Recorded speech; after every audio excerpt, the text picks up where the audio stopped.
একটি অপতথ্য বা তথ্যের বিকৃতি পুরো দেশকে অস্থির করে ফেলতে পারে, বিভেদ তৈরি করতে পারে মানুষে মানুষে। তাই প্রতিটি অপতথ্যের বিপরীতে প্রয়োজন সঠিক তথ্য তুলে ধরা। আর সেই কাজটি করতে এসেছি, আপনাদের সাথে আছি আমি রুবাইয়া তদিতি। আমন্ত্রণ জানাচ্ছি রিউমার চেক নিয়ে একাত্তরের নিয়মিত আয়োজন ফেক নিউজ স্ক্যানারে। আজ আমাদের সাথে অতিথি হিসেবে থাকছেন বাংলাদেশ পুলিশের সাবেক ডিআইজি খান সাইদ হাসান। তার সাথে আলোচনায় যাব, তবে তার আগে দেখে নেব একটা প্রতিবেদন। এবার একাত্তর টেলিভিশনের ফটো কার্ড নকল করে ছড়িয়ে দেয়া হলো গুজব। সেখানে দাবি করা হলো যোগসু নির্বাচনে ছাত্র দলের নেতা ব্যালট ছিনতাই করেছেন। বাস্তবতা হলো এমন কিছুই ঘটেনি এবং একাত্তর টেলিভিশনও এমন কোনো খবর প্রচার করেনি। এসবের মাঝে প্রায় সবগুলো সামাজিক যোগাযোগ মাধ্যমে ছড়িয়েছে প্রধান উপদেষ্টার পদত্যাগের ভুয়া একটি ভিডিও। প্রায় 2 লাখ বার দেখা হয়েছে সেগুলো।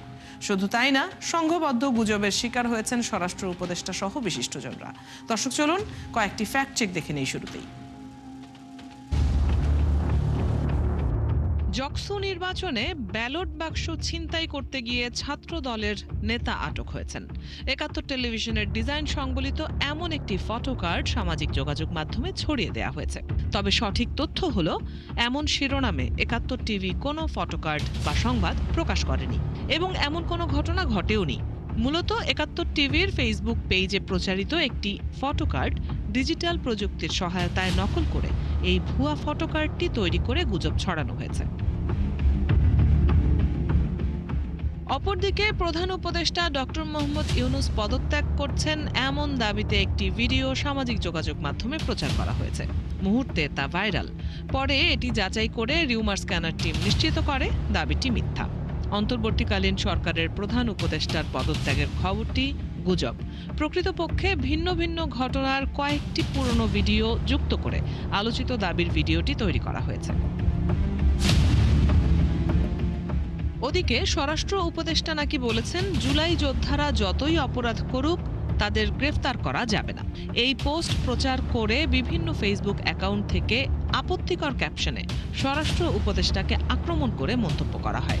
সবচেয়ে ভাইরাল পোস্টটিতে এককভাবে প্রায় 10,000 পৃথক অ্যাকাউন্ট থেকে প্রতিক্রিয়া জানানো হয়। তবে যাচাই করে দেখা গেল এমন কোনো মন্তব্য করেননি জাহাঙ্গীর আলম চৌধুরী। মূলত একটি স্যাটায়ার পেজের ব্যঙ্গাত্মক পোস্ট থেকে এই গুজব ছড়ানো হয়েছে। দর্শক, আজকে ফেক নিউজ স্ক্যানারের প্রতিবেদন তৈরি করতে গিয়ে দেখা গেল গুজবকে বিশ্বাসযোগ্য করতে গণমাধ্যমের ফটো কার্ডগুলো নিখুঁতভাবে নকল করা হচ্ছে। সবচেয়ে শঙ্কার খবর, মিথ্যা তথ্যগুলো বুস্ট করা হচ্ছে। এই বাস্তবতায় সামাজিক যোগাযোগ মাধ্যম নয়, বরং গণমাধ্যমের খবরগুলোতেই আস্থা রাখার পরামর্শ বিশেষজ্ঞদের। রুবাইয়া তদিতি, একাত্তর। দর্শক, প্রতিবেদনটি দেখলাম, একটা ধারণা তো আমরা পেয়েছি, আমরা আলোচনায় নিশ্চয়ই যাব, তবে তার আগে একটা ছোট্ট বিরতি নিয়ে ফিরছি আজকের আয়োজনে। বিরতির পর আবারও আমন্ত্রণ জানাচ্ছি রিউমার চেক নিয়ে একাত্তরের নিয়মিত আয়োজন ফেক নিউজ স্ক্যানারে। আমাদের সাথে আজ বাংলাদেশ পুলিশের সাবেক ডিআইজি খান সাইদ হাসান যুক্ত আছেন। আমরা তার সাথে আলোচনায় চলে যাচ্ছি। আপনাকে স্বাগত জানাচ্ছি একাত্তরে। আমরা প্রতিবেদনে দেখছিলাম, এবং তার চেয়েও বড় কথা, আসলে প্রতিদিনই নানা ধরনের গুজব, অপতথ্য, এগুলো কিন্তু আমরা সামাজিক যোগাযোগ মাধ্যমে দেখে থাকি। তো এই যখন পরিস্থিতি, তখন আমরা দেখি যে গুজব অনেক ধরনের অপরাধকেও উস্কানি দেয়। আমরা যদি এর মধ্যে দেখি যে একজন যুবদলের নেতার খুন হওয়ার ঘটনা ঘটেছে, তার আগে হাদি হত্যাকাণ্ডও একটা বড় ঘটনা হিসেবে পুরো জাতিকে নাড়িয়ে দিয়েছে। তো আমাদের আইন শৃঙ্খলা পরিস্থিতির এখন যেমন, তাতে করে আপনার কাছে কি মনে হয় যে এই ধরনের গুজব বা অপপ্রচার নিয়ে আরো কতখানি আশঙ্কার জায়গা রয়েছে? ধন্যবাদ আপনাকে এবং আপনার মাধ্যমে একাত্তর টিভির দর্শক শ্রোতাদেরকে। গুজবটা তো আসলে ভয়ঙ্কর একটা মানে আতঙ্কের খবর, একটা আতঙ্কের বিষয়। কারণ এই গুজব এমন ভাবে রটানো হচ্ছে, ছড়ানো হচ্ছে মিডিয়া, আপনার সোশ্যাল মিডিয়াগুলোতে, যে মানুষ খুব সহজেই এই দ্বারা ইনফ্লুয়েন্স হচ্ছে এবং তার প্রেক্ষিতে তারা তাদের অ্যাকশন বা রিয়াকশন দেখাচ্ছে। তো আমি এর আগেও সরি আপনাদের সাথে এই প্রোগ্রাম আমি 3টা আমি অংশগ্রহণ করেছিলাম। আমি যেটা বলার চেষ্টা করেছি সবসময় তারই হয়তো পুনরাবৃত্তি হবে, তার কারণ সমস্যা তো একই, কাজে সমাধানগুলো আমি আমি একই রকমই হবে আমার জন্য বলার আর কি। সেটা হলো যে প্রথম কথা হলো যে এদেরকে আইডেন্টিফাই করার ব্যবস্থা করতে হবে, যে এরা কোথা থেকে কারা আইপি যেটা বলে আর কি, যে আইপি কোথাকার কোন দেশ থেকে এরা করছে, এবং তাদেরকে আইডেন্টিফাই করার জন্য যা যা টুলস এবং মেকানিজম আছে সেটা আমাদের আইন প্রয়োগকারী সংস্থাই বলেন বা সংশ্লিষ্ট মন্ত্রণালয় বলেন বা যারাই আছে গভর্নমেন্টের মেশিনারি, তাদেরকে এটা নিয়ে প্রথম কথা তাদেরকে আইডেন্টিফাই করার ব্যবস্থা করতে হবে। অ্যাডিনটেরিম সময়ে মানে অন্তর্বর্তীকালীন সময়ে যে কাজটা করতে হবে যে আমরা জনসচেতনতা বৃদ্ধির জন্য বারে বারে এই প্রচারণা চালাতে হবে যে যে সমস্ত খবর নিয়ে এই ফেক নিউজ গুলো বা গুজবগুলো ছড়ায় প্রত্যেকটাই খুবই খুবই ইম্পর্টেন্ট নিউজ। এইরকম নিউজ হলে কোনো একটা ব্যক্তি বিশেষের ফটো কাটে না, এটা আপনার সকল আমাদের যত আমাদের ন্যাশনাল মিডিয়া যেগুলো রিকগনাইজড মিডিয়া আছে, ভেরিফাইড পেজ আছে, সেখান থেকে এগুলো মানে প্রচার হওয়ার কথা। সেজন্য চট করে কোনো নিউজে এরকম মানে চটকদার কোনো নিউজে বিশ্বাস না করে ওইগুলো দিয়ে একটু ভেরিফাই করে নেওয়াটা এলো আপাতত ইন্টারিম পিরিয়ডের জন্য এটা আমাদের হবে আর মানে করতে হবে। আর তৃতীয় যেটা হলো যে যদি আমি আবারও বলেছি, আমি ল এনফোর্সিং মানে আইন প্রয়োগকারী সংস্থার একজন সদস্য, প্রাক্তন সদস্য হিসাবে, যে আপনি যদি এ পর্যন্ত আমরা শুধু আমাদের সমস্যাগুলো নিয়ে আমরা আর্তনাদ করে যাচ্ছি, কিন্তু এটার মানে রোগ নিয়েই আমরা শুধু আর্তনাদ করছি, কিন্তু রোগের চিকিৎসায় আমরা দৃশ্যমান কোনো চিকিৎসা এখন পর্যন্ত আমরা দেখছি না। যে এতগুলো হচ্ছে, তারপর আমাদের দেশ থেকেই এটার আবার আপনার বুস্টিং হচ্ছে বা শেয়ার হচ্ছে, অন্তত এদেরকেও যদি কাউকে এনে জবাবদিহিতার মধ্যে আনা যেত, তাহলে কিন্তু অন্যরা যে কোনো কেউ এরকম ফেক নিউজ শেয়ার করার আগে বা ভাইরাল করার আগে কিন্তু চিন্তা করতো, অন্তত আমাদের দেশের মধ্যে থেকে যারা করে। তারপরে যদি কোনো ব্যবস্থায় আমরা দৃশ্যমান দেখছি, আমি জানি না সরকার হচ্ছে নিচ্ছে, যেটা আমাদের চোখে পড়ছে না, কিন্তু যেগুলো পাবলিক ইন্টারেস্টকে বা কমন পাবলিককে যেগুলো এফেক্ট করে, সেক্ষেত্রে বলা আছে যে শুধু আইন প্রয়োগ করলেই হবে না, আইন যে প্রয়োগ হচ্ছে বা প্রয়োগের চেষ্টা করা হচ্ছে সেটা আবার স্টেক হোল্ডারদেরকে বুঝতে হবে, যাতে করে তারা একটু স্বস্তি শান্তি পায়।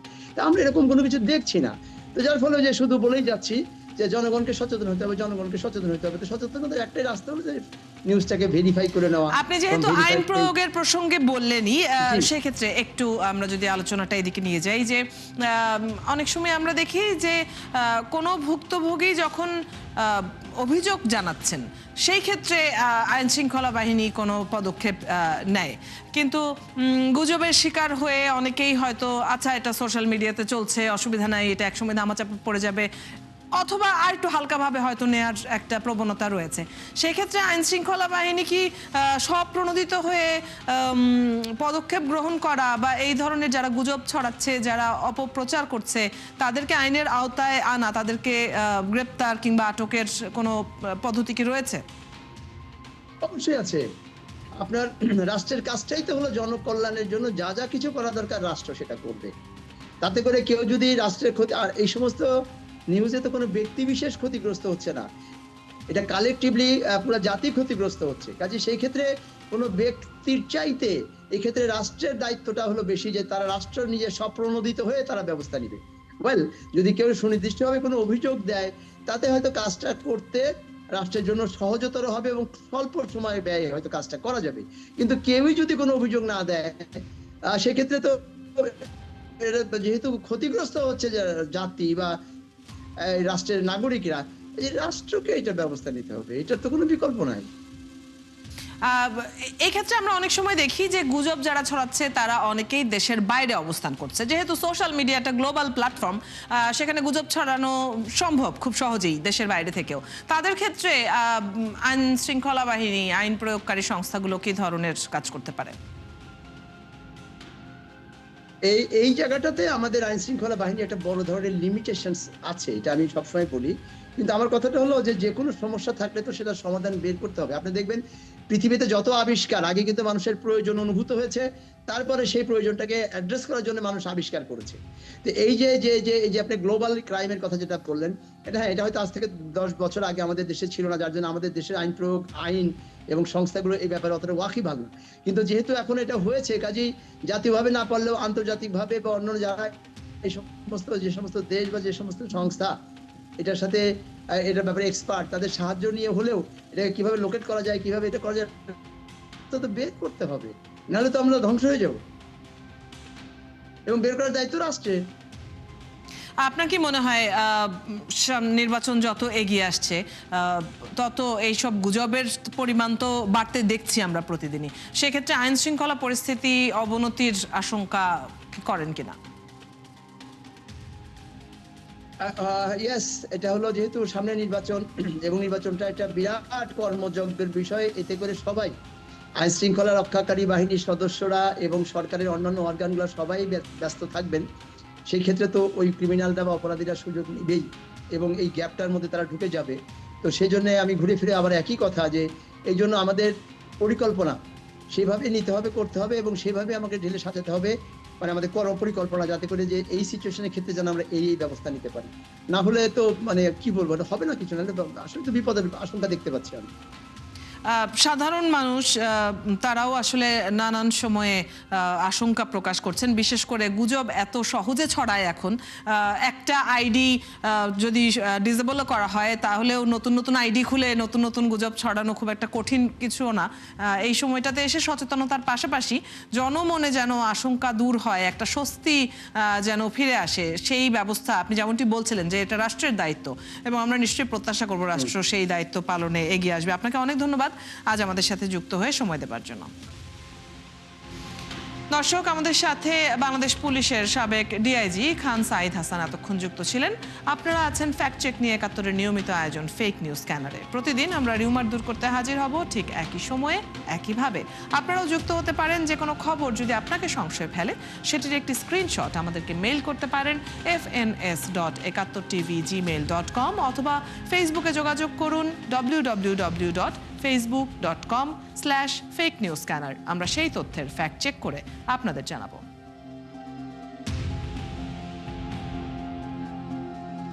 চটকদার শিরোনাম দেখেই ক্লিক করবেন না, বিশ্বাস আর প্রতিক্রিয়া জানানোর আগে ফ্যাক্ট চেক করুন।